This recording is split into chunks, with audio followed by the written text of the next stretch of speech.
풍요로운 생명의 땅 전라남도 한평. 오늘은 역사의 흔적을 찾아 한평으로 떠나봅니다. 한평 그 한문으로 더할 것도 뺄 것도 없이 너무 좋은 곳 그렇게 돼 있는데요. 그 역사와 문화가 숨쉬고 있는 곳이고요. 그리고 민족의 애국 열사들이 많이 나온 곳으로 아주 유명합니다. 요즘엔 또 한옥마을로도 그 각광을 받고 있어서요. 역사 그리고 문화 그리고 또 여러 가지 볼거리들을 가득 찬 그런 그 강진 답사에 이은 두 번째 답사의 땅으로 저희가 한평을 골랐거든요. 너무 기대됩니다. 두 번째 한평 고고! 제일 먼저 찾은 곳, 구봉산의 9개의 봉우리가 다소 곳이 감싸고 있는 한평의 구봉마을입니다. 이곳엔 우리에겐 조금 낯선 이름인 독립운동가의 자취가 남겨져 있는데요. 그 역사의 흔적이 있는 기념관으로 가봅니다. 아, 저분이구나. 아. 안녕하십니까.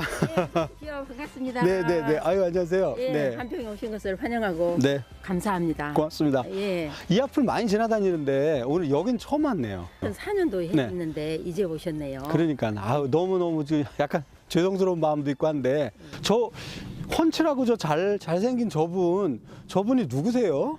독립운동가이신 일강 김철 선생님이십니다. 아, 그 유명한 분. 네. 아, 저도 그 상해 임시정보 관련 자료들 보니까 네. 성함이 나와가지고 한평분이라 그랬는데 네. 근데 아주 그냥 시원시원하게 잘생기셨는데? 예, 들어가서 보시면 네. 얼굴도 아주 미남이십니다. 그죠? 예. 조국을 위해 독립운동의 길을 걸었지만 이름마저 잊혀져 가고 있는 일강 김철 선생. 독립운동가들의 용기와 희생을 기억하고 기념하는 일이야말로 아픈 역사를 반복하지 않기 위한 길이 아닐까요? 저 멀리 낯선 땅에서 오직 조국의 해방만 영원했던 일강 김철 선생의 삶 속으로 다가가 봅니다.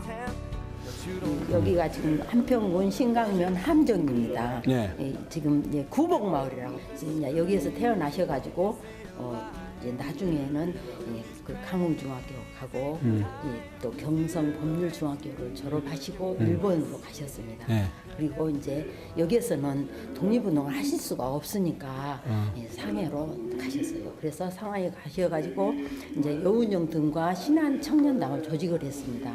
그래서 이제 그 신한 청년당 그 대표로 또 그 나중에 이제 독립 자금이 그렇죠. 필요하잖아요. 그래서 이렇게 이제 기구를 하셔가지고 손병희 등과 이런 분들하고 3.1 운동도 거사를 하시고 독립 자금도 모금하시고. 1919년에 이제 1월, 2월경에 귀국하셔가지고 운동과 관련된 일들 하시고 예. 실제로 이제 또 하고 하시고 다시 또 가셨어요. 그렇죠. 중국으로 가서 이제 그해 8월경에 이제 임시정부 모임도 하시고 거기 이제 여러 가지 일들 또 진행하시면서 가장 중요한 일을 하셨네요. 잃어버린 조국을 되찾기 위해 자신의 젊음과 재산을 모두 바친 일강 김철 선생은 사실 독립운동이 뛰어들기 전에도 노비들을 자유롭게 풀어주며 당시에 보기 드문 개혁을 단행했습니다. 지금 여기 보니까 이제 이렇게 다 노비를 그 문서들을 불살고 이제 그냥 혼자 하는 게 아니라 이제 자기 그 형제들하고 논의를 한 끝에. 그러니까요.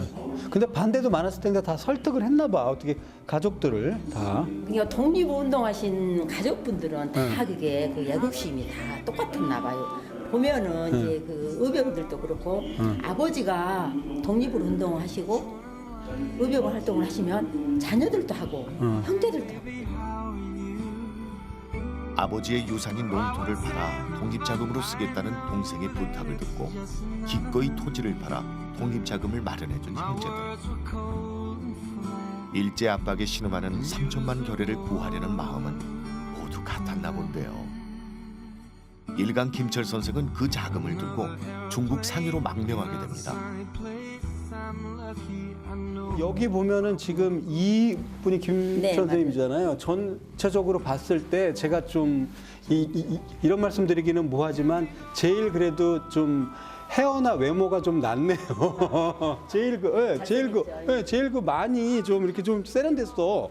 이거 지금 이거 타이머 이런 게 아주 세련된 것 같아요. 네, 그러니까요. 지금 이 임시정부 국무원이라는 분들이 그때 당시에 임시정부의 나라 일을 본 분들이지 않습니까? 네, 이게 네, 지금 그때 당시 아마 국무장으로 일을 하셨을 거예요. 그죠.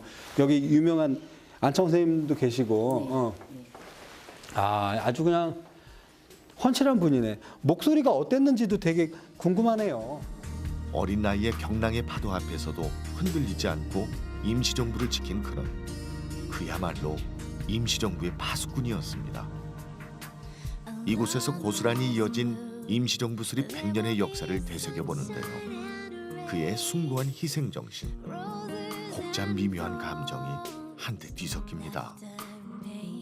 올해가 사실은 그 3.1운동하고 그 임시정부 수립 100주년이 되는 해라 그래서 여러 가지 느낌을 가지고서 왔는데요. 사실 예전에 그 독립운동 하셨던 분들은 시대적인 사명이라는 것들 교육도 받고 여러 가지 그 주변에 자극을 받아서 그런 면도 있겠지만 지금 이 시대를 사는 사람으로서는 감히 상상하지도 못할 그런 용기와 그런 실천력을 가지셨던 것 같아요. 재산도 다 헌납하시고 자기가 배웠던 학문을 뭐 개인의 영달을 위해서 쓰지 않고 이렇게 나라의 그 독립을 위해서 썼다는 게 굉장히 감동적이에요. 조국을 위해 독립운동의 길을 선택한 일강 김철 선생. 그의 뜻을 기리기 위해 한평에는 그때 당시 모습을 그대로 재현해 놓은 특별한 곳이 있는데요. 여기가 중국 상해 아니요? 중국 상해가 아니고 바로 우리나라에 있는 대한민국 임시정부가 되겠습니다. 사실 이 대한민국이라는 이 우리나라 이 국호를 만든 것도 1919년에 우리 그 김철 선생님을 비롯한 여러분들이 그 가호를 이렇게 정해가지고서 시작이 된 거라서 우리나라 이름 만들어진 지도 이제 100년 된 거예요. 독립투사들이 결의를 다졌던 곳이지만 작고 초라해 보이기까지 한 이 공간. 하지만 이곳은 독립운동가들의 뜨거운 열망이 불타던 그야말로 전투장이었습니다. 그 당시의 열기가 고스란히 느껴지는데요. 여기가 이제 상해 임시정부에서 그 많은 분들이 회의를 하셨던 그 회의 탁장과 같습니다. 중국 그 상해 스타일로 돼 있네요. 그래서 말씀 들어보니까 중국에서 이제 그 당시에 쓰던 것들 집기를 구해서 이렇게 그 시대 것들을 갖다가 이렇게 진열해 놓으신 것 같습니다. 사실 저도 뭐 그 전쟁을 겪은 세대가 아니라 그리고 뭐 어려움을 많이 안 겪고 그냥 편안하게 산 세대라 그런 어려움에 대한 어떤 실질적인 체감 느낌은 없는데 이렇게 그 와서 보면 또 보기 전하고는 사뭇 다른 그런 느낌을 가질 수는 있기 때문에 잊혀질만 할 때, 잊혀지기 전에 이렇게 이런 곳에 이게 와서 한 번씩 보는 거는 우리나라 사람으로서는 꼭 필요한 일이 아닌가, 필수 코스가 아닌가 이렇게 생각합니다. 역사를 잊은 국민에게 미래는 없다 하는 말처럼 수많은 독립운동가들에게 깃든 숭고한 정신, 그 정신을 마음 깊이 되새겨봅니다. 어느 나라도 인정해주지 않았고 그 누구도 기억해주지 않았던 대한민국 임시정부. 역사인 가정이 없다지만 그들이 없었더라면 임시정부는 사라졌을지도 모릅니다. 사실은 그때 당시에 이제 그 한국의 독립을 위해서 애쓰신 분들이 굉장히 많은데 국내에서도 무진장한 노력들이 있었고 여러 가지 그 의거라든가 한 것들도 많이 있었지만 사실 여러 노력들이 좀 합쳐져야 된다는 측면에서 그 여러 곳에 그 산재돼 있던 여러 그런 운동하는 그 분들의 그 세력 그 힘들이 임시정부로 이제 모이게 되는 거죠. 그래서 이제 상해 임시정부에 모여가지고 어떤 그 정치적인 규합체를 이루게 되고 거기서 많은 자금들도 같이 동원하면서 여러 가지 뭐 그 이봉창 의사, 안중근 의사, 윤봉길 의사 그 의거도 감행하게 되고 그런 일들이 좀 더 체계적으로 독립운동이 이루게 된 그런 계기가 된 게 아닌가 이렇게 생각합니다. 그때 당시에 사실 그 많은 그 분들이 자기가 가지고 있는 모든 재산들도 다 여기다 헌납을 하시고 본인이 가지고 계신 여러 가지 능력들 뭐 그 글 쓰는 능력, 총 쏘는 능력 이런 것들 다 여기다 몰입하셔서 그때 그 목적에 맞는 그런 활동들을 하신 걸 보면 우리 민족이 어떤 그 소구점만 있으면 굉장히 큰 힘으로 뭉칠 수 있는 그런 민족이 아니었나 그런 생각도 들고요. 반도에 끼어가지고서 막 중국, 일본, 미국의 열강 속에서도 아직까지 이렇게 꿋꿋하게 자신의 노력으로 잘 살고 있는 거 보면 잠재력은 굉장히 무한한 그런 민족이 아닌가 이렇게 생각합니다. 일제의 잔인한 총칼 앞에서도 용기 있게 저항했던 우리 민족들. 그 당시 일제의 잔인한 만행을 보여주는 고문 도구들도 그대로 재현되어 있는데요. 그저 기억하는 데 머물지 않고 앞으로의 100년을 위한 밑거름으로 삼아야 할 결코 잊어서는 안 될 우리의 역사. 100년의 시간을 되돌아보니 어떠셨나요? 김철 선생님의 그 어떤 인생도 한번 살펴봤고요. 상해 임시정부도 살펴보고 여러 가지 그때 당시에 그 굉장히 힘들었던 그 모습들도 좀 같이 살펴봤는데요. 올해가 사실은 뭐 3.1운동 100주년이다 하지만 사실은 시간은 그냥 흘러가는 것이고 100년이라는 시간도 또 내년에는 101년이 되는 것이기 때문에 너무 그 시간을 한정져서 그 생각하시지 마시고요.